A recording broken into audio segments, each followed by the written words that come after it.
Good evening and welcome to Netzach Yisrael's daily Kitzur Shulchan Aruch. Tonight we're going to continue Siman Ches in Tfilas Haderech Shad Varim Shetzrichim Mitzvah B'derech, the halachas of Tfilas Haderech, the prayer that one says when one's traveling, along with other things that one needs to be careful about when traveling. So yesterday we learned about the halachas of Tfilas Haderech. Tonight we're going to continue with Sif Sign, other things that one needs to be aware of, take into consideration when traveling. Sif Sign. When one is eating in an inn, one doesn't know much about the inn. One needs to be particular. One needs to ascertain whether the owner of this inn and the household, the people running the inn, are kosher and trustworthy. And if one wants to eat meat specifically, especially in a place that one doesn't know, one needs to do one's homework and to properly find out who is the shochet who slaughtered the cow or the animal, and who is the rabbi or the person who is overseeing it all. Because unfortunately, this is a real problem. It's a very common problem. And the one who is clever will understand. And because all the more so with wine, it's part which many people are not particular about, and many people break this one. And it needs properly delving into. Obviously, if something's got the proper hechsher, then that kind of takes care of the problem. Sif Ches. And one is davening in the morning, one is davening shachris while traveling. One needs to take care to put on a proper talis, just as one davens in a shul. Talis are cotton because they're small talis, what we call tzitzis. Is far from being the right size. If he is walking, when he says the first two pesukim of Shema, he has to stop and stand to ensure that he's properly concentrating on those pesukim. However, if one is riding an animal or sitting in a wagon, then it is permissible to sit. However, one should stand for Shemona Esrei. However, if one is traveling for some urgent need, ideally,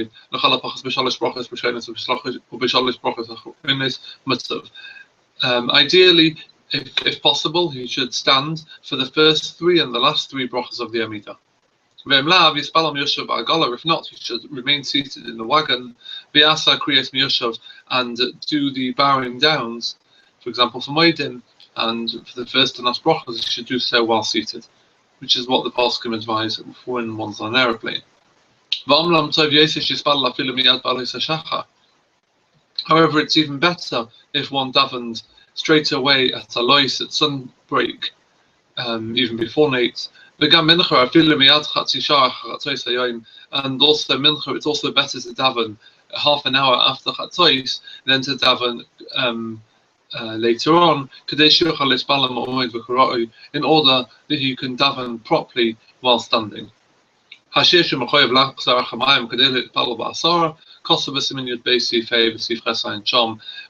halachas as to how much one is supposed to go, how far one's supposed to travel in order to find water to wash one's hands before eating bread, and in order to daven with a minyan, we already learned that in Siman Yud Beis, Sif Hey and Ches. Sif Tes. Someone who's traveling and it's time to eat and he doesn't find water to wash, and it's bar b'siman mem sif yudalad. We learned the halachas in Siman mem sif yudalad. The Siman mem beis sif yutes and bar, and in 42:19 we explain sha'ich pass asalat seisem mekomay ad yivarch baruch samazeh. One who eats bread, it's forbidden for them to leave the place at the eight until they've benched. We explained in 44:6 that specifically one needs to sit down while benching. However, if one ate while traveling, He's also allowed to bench while traveling, because a person will not be able to concentrate properly if he needs to delay, if he needs to stop in order to bench. However, if one eats while seated, then one needs to bench while seated. Seafield.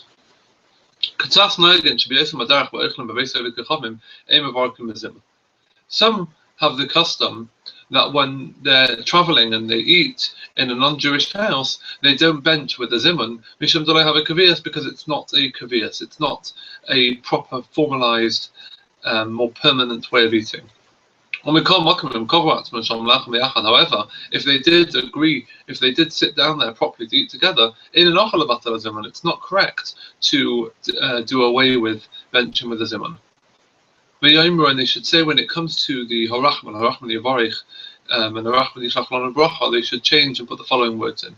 The first one, Harachman Yishlach Lanu Bracha Merabah B'Mkem Elichosenu, or B'Mkem Yeshivosenu Ad Olam. They should say, may the merciful one who sends us bracha, much bracha in the place of our going, in the place of our traveling, and in the place of our where we sat, Ad Olam forever. And if they're eating from one person, meaning if someone has provided the food, then they're able to say, thank you for may the merciful one bench the balabayas. And this refers to the person who provided the meal. And if it's not come from one particular person, for example, everyone's just brought their own sandwiches, they should say, may the merciful one bless us. Vayin else of Siman Mem Dalet, see what we learnt in the end of Siman Mem Dalet. Sif Yud Aleph. Medina, according to Halacha, one shouldn't travel more than 3 parsais on Friday on Erev Shabbos, which is about 12 kilometers. Whether it's going home or whether it's going somewhere else, in order that one can properly prepare for what one needs for the meals of Shabbos properly. But we're not really particular about this nowadays, because most people prepare properly. Nonetheless, one must be particularly careful that one arrives at their host while it's still day, meaning before Shabbos, because a lot of breaking Shabbos can occur by delaying. Therefore, one should be very, very careful. And one shouldn't allow one's evil inclination to tell him that there is still a long day and the way is good. There isn't much traffic. Seafield base. One who is traveling over Shabbos and he stops in a hotel over Shabbos and he has money with him. If they're able to deposit it, to put it in a safe or to hide it, then it's forbidden for him to hold on to that money in his pocket because it's muksa. If he is scared that someone's going to steal the money from him, he should sow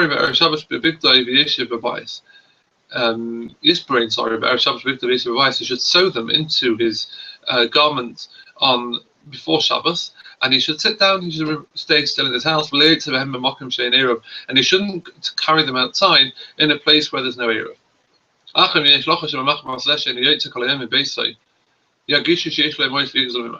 However, if one is concerned that people will realize that the fact that he's not going out, he must have something on him, and they will steal it from him anyway, then he would be allowed in this extenuating circumstance to go out with this money so long as it's sewn into his clothes. Also, however, it's in his pocket, it would always be forbidden. See too what we've written, what we will learn in Siman Kufpei Tes 189, things that one needs to be careful while traveling. Thank you for watching.